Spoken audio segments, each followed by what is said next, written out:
ఇచ్చంపల్లి ప్రాజెక్టుకు రేవంత్ సర్కార్ అంగీకారం, మేడిగడ్డకు మరణ శాసనం. బాబు కోసం బడగచెర్ల, మోదీ కోసం ఇచ్చంపల్లి. తెలంగాణ నోట్లో మట్టి కొడుతున్న కాంగ్రెస్ ప్రభుత్వం, వ్యతిరేకించిన ఛత్తీస్గఢ్, మహారాష్ట్ర బీజేపీ ప్రభుత్వాలు.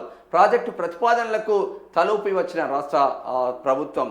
ఇచ్చంపల్లి పూర్తయితే మేడిగడ్డ బరాజు బొండిగే పిసికినట్టే. కాళేశ్వరాన్ని ఖతం చేసే కుట్రలో బీజేపీ, టీడీపీ, కాంగ్రెస్. జల సౌదాలో ముగిసిన ఎన్డబ్ల్యూజీఏ కన్సల్టేషన్ భేటీ సర్వనాశనం అయిపోతుందండి. ఇచ్చంపల్లి దేవాదుల సమ్మక్క బ్యారేజ్ దేవాదుల మరి కథం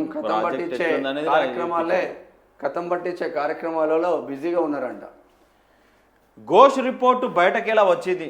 పబ్లిక్ డొమైన్లో పెట్టి ఉంటే వెంటనే తొలగించండి, అసెంబ్లీలో పెట్టకముందే ఎలా బహిర్గతమైంది? ఇది పిటిషనర్ల పరువు ప్రతిపక్షాలతో ముడిపడిన అంశం. ముఖ్యమంత్రి పీపీటీ ప్రజెంటేషన్తో ఆందోళన సహజం. కాళేశ్వరం నివేదికపై విచారణలో హైకోర్టు వ్యాఖ్యలు. ఇక ప్రభుత్వానికి పీసీ ఘోష్ కమిషన్కు నోటీసులు జారీ. 3 వారాల్లోగా కౌంటర్ దాఖలు చేయాలని ఆదేశం. తదుపరి విచారణ 5 వారాలకు వాయిదా వేసిరట. ఇక నివేదికలో కేసీఆర్, హరీష్కు వ్యక్తిగత ఆరోపణలు లేవు. ప్రభుత్వపరమైన వైఫల్యాలే ఉన్నాయి, హైకోర్టుకు తెలిపిన అడ్వకేట్ జనరల్.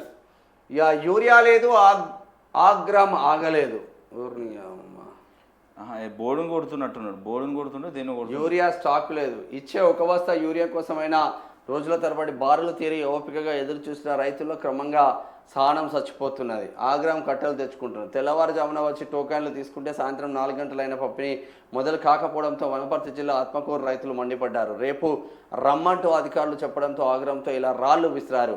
మరోవైపు యూరియా స్టాక్ లేదంటూ ఐజా సింగిల్ విండో కార్యాలయం వద్ద బోర్డు పెట్టిండ్లంట.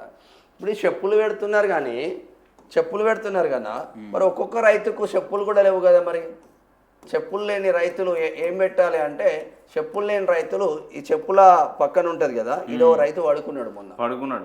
మరి చెప్పులు ఘోరమైన పరిస్థితులు తీసుకొస్తా ఉంది కాంగ్రెస్.